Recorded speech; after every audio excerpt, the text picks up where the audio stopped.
There are few stories that are as difficult to comprehend as the one I'm about to share with you today. How anyone could allow something like this to happen is just beyond me. This episode is not going to be gratuitously violent, however, it is going to be highly disturbing. As such, viewer discretion is advised. But before we get into today's story, if you're a fan of the strange, dark, and mysterious delivered in story format, then you come to the right podcast because that's all we do. And we upload twice a week, once on Monday and once on Thursday. So if that's of interest to you, please offer to mount the 5-star review button's brand new 75-inch TV to their wall. But when you do, purposefully miss all of the studs. Also, please subscribe to the Mr. Ballen Podcast wherever you listen to podcasts so you don't miss any of our weekly uploads. Okay, let's get into today's story.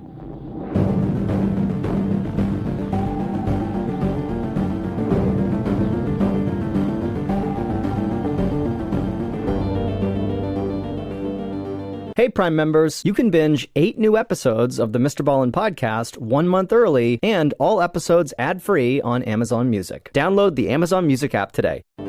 Rachel Berkheimer was born on January 16, 1984 in Everett, Washington, which is a city that is located 25 miles north of Seattle and sits on the banks of the Puget Sound, which is a large inlet of the Pacific Ocean.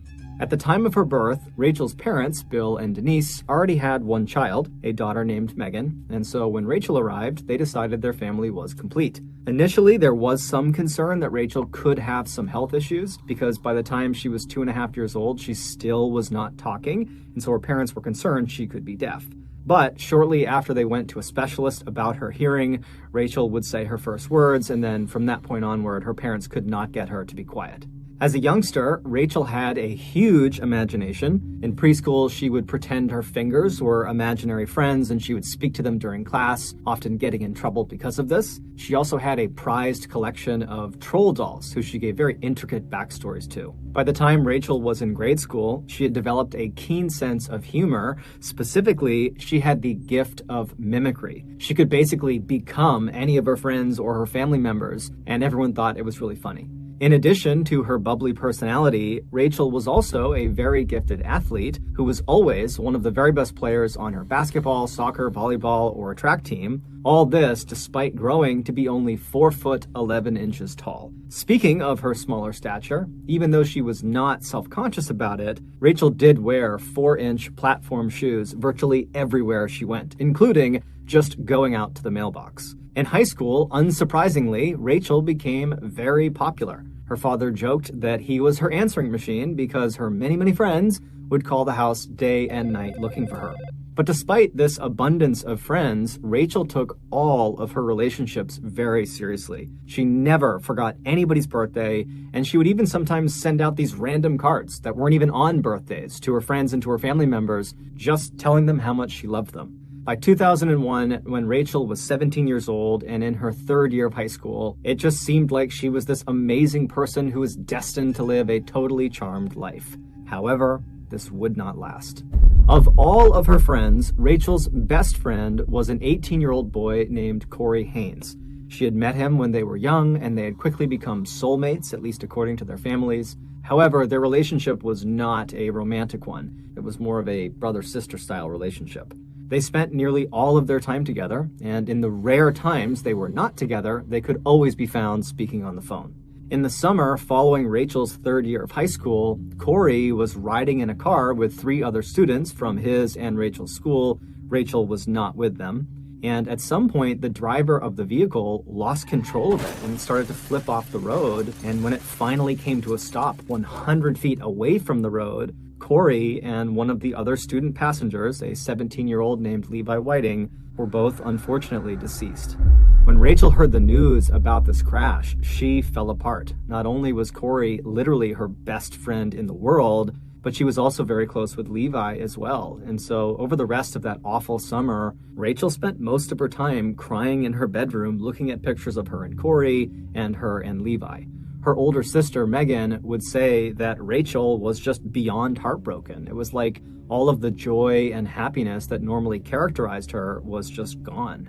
Finally, that summer did come to an end, and it was time for Rachel to return to Marysville-Pilchuck High School to begin her fourth and final year. Her family hoped that finally being around some other students again would help heal her and help her move on, but unbelievably, over the course of that school year, 4 more students, all of whom were friends with Rachel, would die. There was a suicide, there was a drowning, a hit and run, and an accidental shooting. It was like the school was cursed. By the second half of that school year, Rachel, like many other students at the school, had become deeply depressed. The trauma of losing so many people close to her had just crushed her spirit. When her grades, which were normally quite good, began to decline dramatically, her parents pulled her from the high school and enrolled her in an alternative high school. They also began sending her to grief counseling. But not long after joining this alternative high school did Rachel drop out, so she did not get her high school diploma. Her parents were not happy about this decision, but they did understand their child's life had been completely disrupted in a catastrophic way over the past year. I mean, the trauma she had experienced already as this young person was more than what most adults would experience in their entire lifetime. And so they honored their daughter's decision to drop out, and they just gave her some space to try to figure out what she wanted to do next. After dropping out of school in the spring of 2002, Rachel got a job at a local pizza and pasta shop in town, but after only a couple of months, she quit. She did pick up some hours babysitting that summer, but for the most part, she spent her time just sitting in her room, alone and sad. Then one day, her father looked at the family's phone bill and saw it was significantly higher than normal. When he reviewed all of the individual charges, he saw there was one that really stood out to him. There were dozens and dozens of collect calls that had been placed from an inmate at a correctional facility. When he confronted his daughter about these calls, she would tell him that yes, she was speaking to an inmate at a correctional facility, and his name was John Anderson. He was 20 years old. He went by Diggy, that was his nickname, and that she and Diggy were in this sort of new romantic relationship. She told her father that she had met Diggy a year earlier at a high school party. This was before he was sent to jail on drug and burglary charges. And he had been very interested in her at the time, but she wasn't interested in him. Despite the rejection, though, Diggy continued to pursue Rachel well after this party, but it wasn't until a year later, when she had dropped out of high school, that she finally decided to give him a shot. Rachel would tell her father that Diggy, despite being a convicted criminal, was very misunderstood. He was actually a very nice guy who just had a troubled past, and that was why he kept getting in trouble with the law.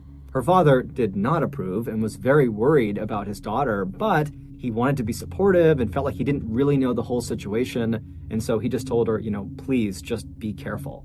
Not long after this father-daughter talk, Diggy got out of prison, and so Rachel, who had spent the better part of the last year shut up in her room, was now suddenly going out all the time to see him and his group of friends. It's important to understand here that Diggy and his group of friends were in reality just a group of petty criminals and drug dealers for the most part. However, they thought of themselves as a full-fledged, organized criminal gang, and they were very proud of it. And they even referred to themselves as the Northwest Mafia, and Diggy was very clearly their leader. Quickly, it became apparent to Rachel's family that a big part of, quote, spending time with Diggy and the Northwest Mafia was partying and doing drugs and drinking alcohol. And so naturally, the parents were very concerned for their daughter, who they felt was really starting to go down the wrong path in life. So over the next couple of months, Rachel's parents and her sister all tried to gently convince Rachel to stop spending so much time with Diggy and his crew because they were a totally bad influence on her. But Rachel was adamant that Diggy and his crew was making her happy, and that right now, that was what she needed, that she needed to be around them, that they were really just awesome people, and that you gotta trust her. And her family, they didn't trust her. They felt like, maybe she's going through a phase where she wants to date, a bad boy. They didn't really get it, but they also didn't have a way of getting through to her. It seemed like she was just convinced this is what she needed to be doing now, and so they just were kind of at a loss. Then, one day, it seemed like everything had just magically fallen into place.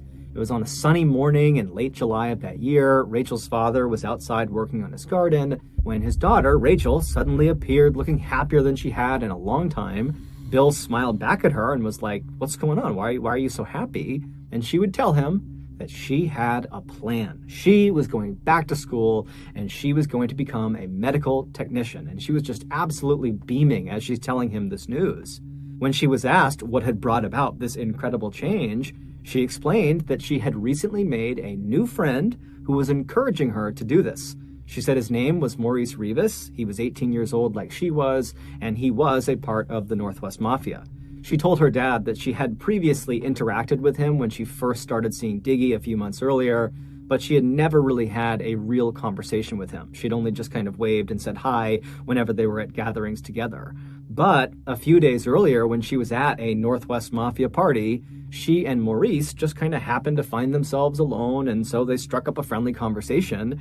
And during that talk, Maurice confided in Rachel that he was actually really unhappy and he wanted to leave the Northwest Mafia and he wanted to go back to school since he had actually dropped out of high school as well. And when Rachel heard him say this, she had an epiphany. She realized she felt exactly the way he did. She didn't like being in the Northwest Mafia. She didn't even know why she was in the Northwest Mafia. She didn't know why she was seeing Diggy. And it was like it all clicked for her. And so she confided in Maurice, this guy who she barely knew. She said, you know what? I feel the same way. I don't want to spend time with these people. I want to go back to school. And so this random conversation they had at this party really immediately bonded them together. It was like they both had been harboring this deep, dark secret, but now only with each other, they could discuss it openly. And it was very liberating for them. And so by the end of this first real conversation they had had, the pair had promised each other that they were going to get out of the Northwest Mafia. They were going to go back to school. They were going to clean up their acts. They were going to fix their lives. And they were going to do it together. They were going to support each other and have each other's back. Rachel would even joke with her father that they were already talking about when they went back to school that they would go to senior prom together, although she assured her dad that their relationship was totally platonic. This was not a romantic thing. Bill, her father, had no idea what to say. This was literally the best case scenario. It was the thing her family had been hoping for over these last several months, and it seemed like it was finally happening. And so he told Rachel he was so proud of her. He gave her a big hug and said, look, if you need anything, just let me know. And Rachel smiled and she gave him a hug back. And then she turned around and skipped back inside the house. And sure enough, over the next 2 months, Rachel did act very differently. She started very intentionally getting her life back together. She started spending more time at home with her family, and she started going to church with her mom, and she also began reconnecting with some of her older high school friends who had always been a positive influence on her. And so by September of that year, Rachel did seem like she was more or less back to her old happy self. Except there was one element of her life, of her old life, so to speak, that she was not able to shake. And that was her relationship with Diggy. She just could not end it. She had tried to, but apparently he didn't want to break up. And so they fell into this sort of weird on and off again relationship that kept Rachel periodically going back to these Northwest Mafia gatherings. Her family was obviously unhappy about this particular detail, but they did feel confident that given her recent changes, that she would eventually break it off for good with Diggy. And so until that happened, they were actually quietly grateful that her new friend Maurice was also still spending time with the Northwest Mafia. He too was kind of struggling to fully break contact with them. And so the family was thinking, well, yeah, they do need to leave, but for the time being, when they're at these gatherings, at least they'll have each other. On September 23rd of that year, Rachel was invited to a Northwest Mafia get-together, and she did agree to go. Before she left her house, she did not give her family very much information about what she was doing or where she was going. All they knew was that apparently she was going out to see some friends. And so that night, when Rachel did not come back home, her family was definitely concerned about her, but they assumed she must have made plans to stay out at this friend or friend's house for the night. And since she didn't have a cell phone, they couldn't call her to confirm that, and so they just had to wait until the next day to see if she would show up again. But the next day arrived, and Rachel did not show up again, and when her family began calling around to her various friends' houses, both old and new, no one seemed to know where she was. For a couple of days, the family continued to call around town and even drove around town putting up posters, asking people to come forward if they had seen her, but there was no sign of her. And so finally, on September 27th, the family went to police and they officially reported Rachel missing. The police immediately jumped into action, sending out units to scour all corners of Everett, Washington, and the surrounding areas. They also began questioning virtually anyone who was even remotely affiliated with Rachel in hopes they might know something. But despite this really aggressive initial push by police, it led to nothing. Then, out of nowhere, someone very unexpected came forward and gave the police a huge tip. And this tip would ultimately lead police to discover the truly unbelievable story of what happened to Rachel. The following is that story. After leaving her house on the afternoon of September 23rd, the day she told her family she was going to see friends, Rachel made the short drive over to 16-year-old Nathan Lovelace's house. He was going to be the host for that evening's get-together with the Northwest Mafia. When she arrived, Nathan, along with Rachel's good friend Maurice and a 17-year-old named Matthew Durham, were sitting in the living room, and while they waited for more friends of theirs to arrive, Nathan's father suddenly came home. Apparently, he had gotten off work early, and so not wanting to hang out around the prying eyes of a parent, the trio decided it would be better if they just left and spent their night at someone else's house. And so they made their way over to Kevin Jihad's house. Kevin was a 32-year-old, and he owned his own place. When they arrived, they found Kevin, along with 22-year-olds John Whitaker and Jeffrey Barth, and 20-year-old Tony Williams, all sitting around in the living room, just kind of joking around. They're playing video games, they're drinking alcohol, and they're smoking marijuana. Rachel, along with Maurice, Nathan, and Matthew, just took up spots on the couch right near the entrance to the room, and before long, they were joking around and having a good time too. At 4 p.m., Rachel's on-again, off-again boyfriend, Diggy, stormed into Kevin's living room looking furious. Without warning, he punched two of the guys sitting nearest Rachel, and then he pulled out a gun and he began aiming it wildly around the room. And this instantly silenced the group because no one knew what he was on about. And Rachel, who's sitting right near the door, she does not want to be part of this, and she's thinking this has nothing to do with me, and so she decides she's going to get up and kind of slip out and let them deal with Diggy and whatever is going on in here. And so she stands up, trying to be as quiet and small as she can, and she begins edging towards the door. But in order to fully leave the living room and escape this situation, she would need to walk right past Diggy, who was standing in the doorway. And as she got closer to him, about to make that move out of the room, Diggy seemed to notice her, and he put his gun down, and he turned to face her, and then he turned his whole body, so he was squared up with Rachel, as if he was getting ready to fight her. And then Rachel just kind of tried to make herself as small and as timid as she possibly could, and she tried to just slip past him, but right as she did, Diggy reached out with his left hand, and he grabbed her scalp, he grabbed her hair, and then he wound up and he blasted her in the face with his right hand, and then with his left, he kind of chucked her back into the room she had just tried to escape from. And then the worst night of Rachel's life would begin.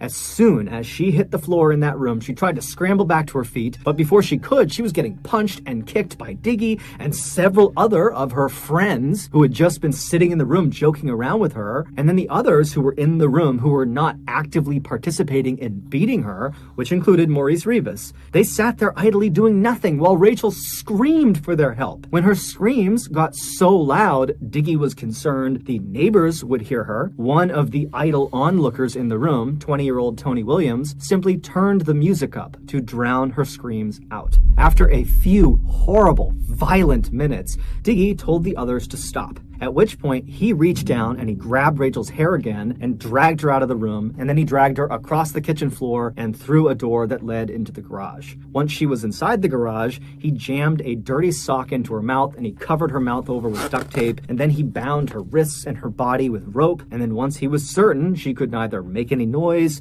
or go anywhere, he pushed her over so she was laying on her side all bound up, and then he just left. He went back into the house and back into the living room with the others. What Rachel was not aware of was this entire night was a setup.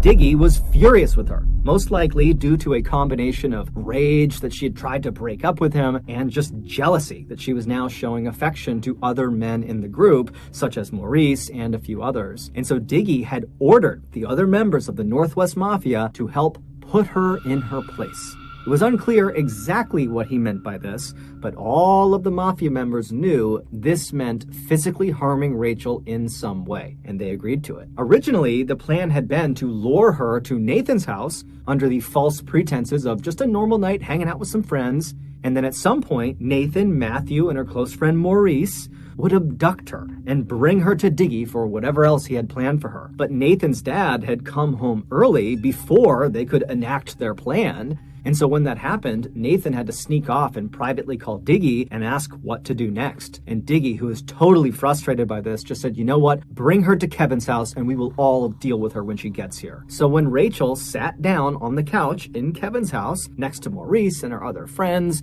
who she thought she was just enjoying a fun night out with, in reality, they were all acting. They were trying to act like this was just another night and kind of get her off guard so that when Diggy came storming into the room pretending to be mad, which was the sign, they would all attack her. But now that the plan had worked and Rachel had fallen into their trap and had gotten badly beaten up and was restrained and helpless in the garage, Diggy didn't have a plan for what they were going to do next. So instead of doing anything, the 8 guys who had just beaten up and restrained Rachel just simply went back to doing drugs and drinking and playing video games in the living room. Then, a few hours later at 9 p.m., Kevin's girlfriend, Trissa Connor, she came home, and when she did, she entered the house through the garage. And when she saw Rachel laying on the ground, restrained, badly beaten up, her left eye is totally swollen, she ran over to her because, one, she actually didn't know who Rachel was. So this is just a random girl in her garage that's beaten up and restrained. And so she runs over to her, she rips the tape off of her mouth, she pulls the sock out, and right away, Rachel is pleading with her to let her go, she won't tell anyone,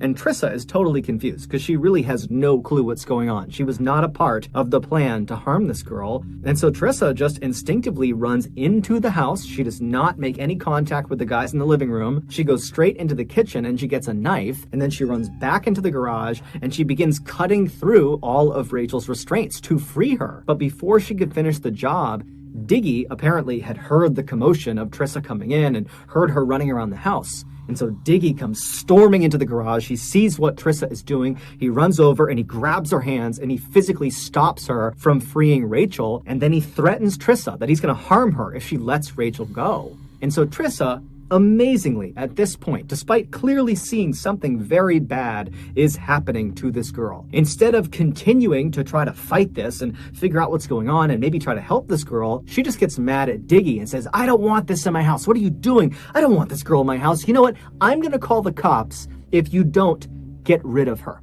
Meaning, I don't care what you do with her, but I don't want this in my house. I don't want to be involved with whatever this is. And then she promptly begins to leave Rachel alone with Diggy. She starts walking away, and Rachel, she's heartbroken. This was her way out. She was about to be let go, and now Trissa is leaving her behind. And so Rachel's begging her to come back. Please, you gotta let me go. But Trissa didn't listen. She walked into the house and shut the door behind her. And then Diggy, who was still in the garage, he just immediately turned around. He tied Rachel back up. He stuffed the sock back in her mouth. He taped her shut. And then he went right back into the house and shut the door, leaving Rachel all alone again. But a few minutes later, Diggy would come back, this time with John Whitaker, and the two of them would show up with this black duffel bag, this huge bag. And they walk over to Rachel, who's now whimpering in the corner. She'd kind of pushed herself to the side. And they lifted her up and they forced her small body into this black bag, and then they zipped it shut. And while they did this, Matthew Durham, who had been in the living room, he had gone outside and gotten his red Jeep, and he had backed it up to the closed garage door. And then once Diggy and John had Rachel secured in this bag, they opened the garage door up and they put her in the back of the Jeep and they shut the Jeep's back door. And then Diggy ordered John, along with Matthew and Rachel's friend Maurice, who had just come outside, to just go drive around town with Rachel in the trunk until he, Diggy, figured out what they were going to do next. And so the trio hopped in the red Jeep and did what their leader told them to do. They began driving around Everett with Rachel in the trunk, and this whole time Rachel could clearly hear anything that was said inside of the vehicle, but apparently during this initial drive around, The trio didn't talk, so it's unclear if she understood who was actually with her. But eventually, during this drive around, one of the three young men in the Jeep got a call from Diggy, who told them he had his plan, so come pick him up. At this point, the trio decide, for whatever reason, to just dump Rachel somewhere, basically stash her somewhere in her bag, and go pick up Diggy. And then once they had Diggy, they would go back, they would get Rachel, and then they would figure out what they were going to do. They'd hear the plan that Diggy had in store. And so Matthew drove the red Jeep about 10 miles north of Everett to a quiet cul-de-sac in this suburban neighborhood. And then once the Jeep was stopped, Matthew and Maurice got out and they went around to the back of the Jeep, they opened it up, and they pulled Rachel out of the trunk and they walked her over and put her behind some big tree on someone's front property. Now, it's nighttime, this was not a well-lit up area, and so they thought by putting her behind this tree, she'd be out of sight of the road and, no one would see her. And they also decided that one of them would need to stay back and guard her to make sure she didn't escape or that nobody did accidentally find her. And they decided Maurice would be the one who would stay back and do that. And so after Rachel has been planted behind this tree, Maurice made his way over and he sat down next to her. And then Matthew and John, they just drove off in the Jeep to go get Diggy. And so once the Jeep had driven off, Rachel, who could clearly hear their discussions and she could hear the Jeep pulling off, she knows she is now alone with her good friend Maurice. And so this is her opportunity to plead with him to help her. And so as soon as she hears that Jeep is gone, she starts screaming through her gag on her mouth to try to get his attention, and it worked. Maurice quickly unzipped the bag and pulled her gag off, but he didn't untie her. And right away, Rachel, she is so upset, she's frantic, and she says to Maurice, "They're gonna kill me if you don't get me out of here. You have to free me." And Maurice was just very nonchalant, and he said, "Yeah, I think you're making a big deal about this. You're going to be fine. Just go along with it. It's not a big deal." But Rachel couldn't believe what she was hearing. And so she's saying, "Maurice, don't you get it? They are going to kill me. This is the chance. Let me out. Save me. You're supposed to be my friend. Let me go." But Maurice just continued to do nothing. He just kept telling her it wasn't a big deal. She was blowing this up out of proportion. And then at some point, Rachel, after quite a bit of time had passed, and now she's thinking, Diggy and the others, they're going to be back soon. And so she says to Maurice, "You know what? If they're going to kill me, I just don't want to be drowned. I'm terrified of being drowned. At least make them shoot me. Make it quick." And at this, Maurice just doesn't say anything. And instead, he reaches down and he grabs the sock and he puts it in Rachel's mouth. He puts the tape over her mouth and then he presses her down into the bag and he zips it shut. And then he waits for Diggy and the others to come back. And sure enough, just a couple of minutes later, Matthew, John, and Diggy returned in the Jeep to the cul-de-sac. They got out and they lifted Rachel up inside of the bag and they brought her back over and put her in the trunk of the Jeep, which now contained 4 new shovels. And then once the trunk was shut, all 4 men piled inside as well. And then Diggy told Matthew to head out to a particular off-roading spot he was familiar with. It was about 30 miles to the northeast. And over the course of this hour-long drive, Rachel could hear everything being said inside of this Jeep. And she would have heard all the details of exactly what Diggy had planned for her. And so she knows what's going to happen to her, but she can't do anything about it. She's just bound in the back of this Jeep. And so around midnight, they reached their destination, this off-roading site, which was basically this thick forest at the foot of a mountain near a small pond. And once they parked, the men got out, leaving Rachel in the trunk with the trunk shut, and they began walking around the back of the vehicle and started looking on the ground until Diggy said he had found a spot that he really liked, and it was about 10 or 15 feet behind the vehicle. And so once this spot was identified, the men walked back to the Jeep, they opened up the trunk, and they left Rachel, but they pulled out their shovels. Diggy, John, and Matthew, they all took their shovels and walked to this designated spot on the ground, and they began digging, but Maurice didn't. He stayed back at the Jeep, standing right against the trunk with Rachel right behind him. So again, he has this opportunity where, in theory, he could help Rachel, but while she whimpered behind him and tried to get his attention and tried to get him to help her, he just ignored her, and he pulled out a cigarette and he began smoking, and he also had a soda that he was drinking. And so he's just standing there doing nothing. And at some point, Diggy looks up and notices this, and he yells at Maurice to come help them, get your shovel and start digging. And so Maurice, reluctantly, puts a cigarette out, throws his soda can away, and then he grabbed the last remaining shovel, and then he walked away from Rachel and the Jeep over to this site, and he began to dig as well. For the next 30 minutes or so, Rachel, who's still in the trunk is open, she's still in the bag, she's forced to listen to the sound of these 4 people dig what sounds like a very sizable hole. And then when they finally stopped digging, she heard them chuck their shovels aside and start walking back over to her. And when they reached her, they unzipped the bag and they pulled her out and they sat her down on the back of this Jeep. So she's kind of sitting, looking in the direction of this dig site. And as they begin cutting off her restraints and removing the tape from her mouth, she gets a clear view of what they had been digging. And she knows immediately what it is. They were digging her grave.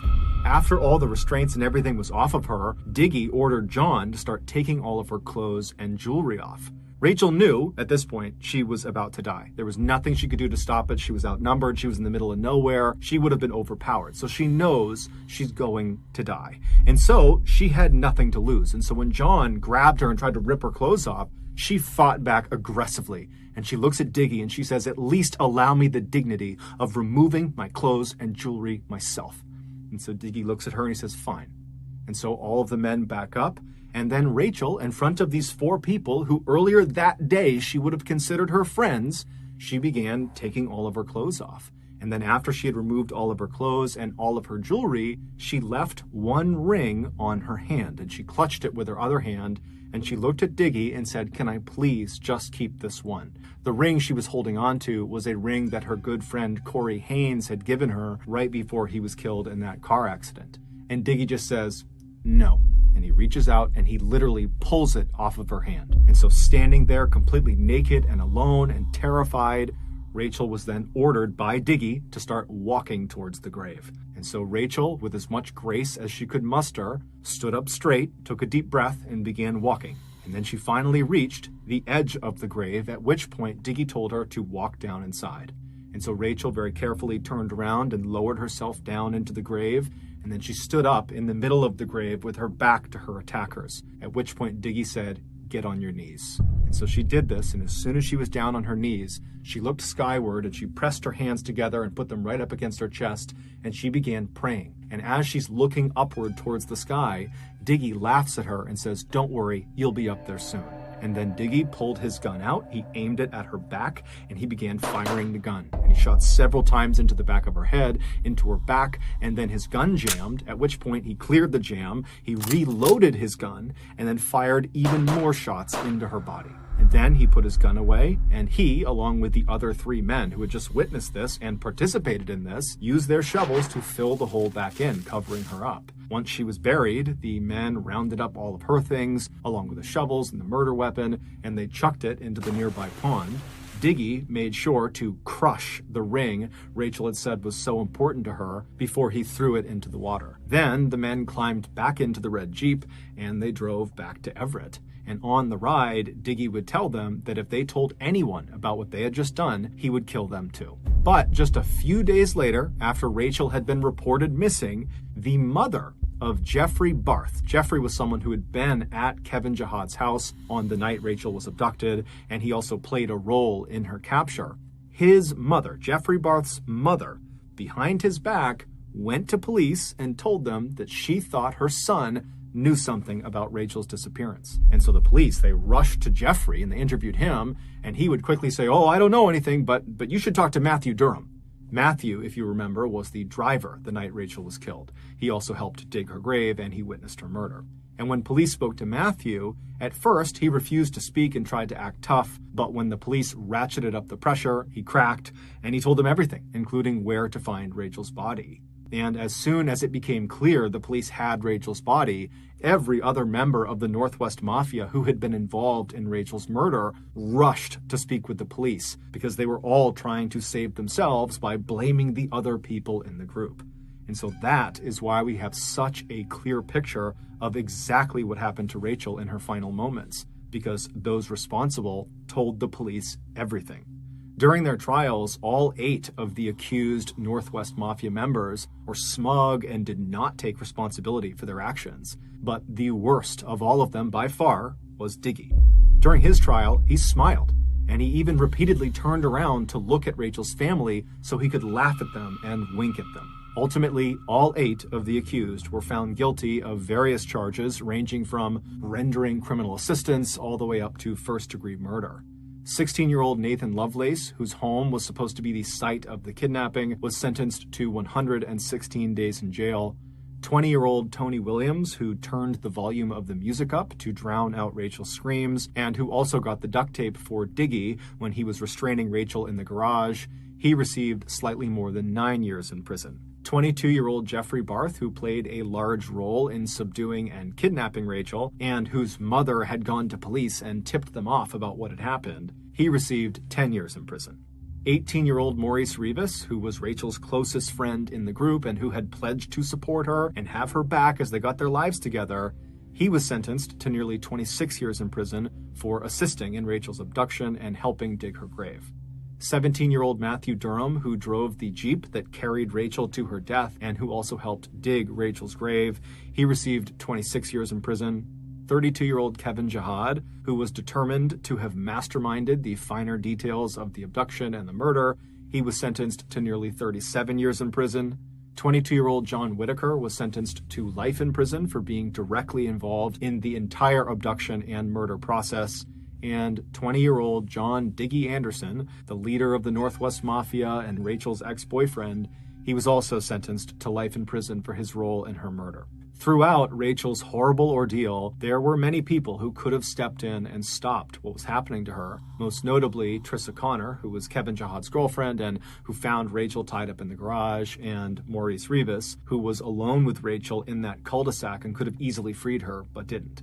As a result of these heart-wrenching details, Rachel's family and their legal team worked very hard to pass a bill called SHB 1236. This bill makes it a criminal offense in America if you do not summon assistance for a person that has suffered substantial bodily harm. They are hoping this will save at least one person from suffering unnecessarily.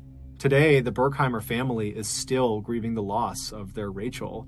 However, her father, Bill, takes solace in a particular photograph the police showed him. After Rachel's gravesite was discovered and her body was removed from it, the police took a photo of the grave itself. And in this photo, you can see an imprint in the soil of Rachel's hands where she fell after she was shot. And it looks like her hands were pressed together near her chest, meaning she was likely praying in her final moments on Earth. And Bill likes to believe that means she was at peace when she finally died.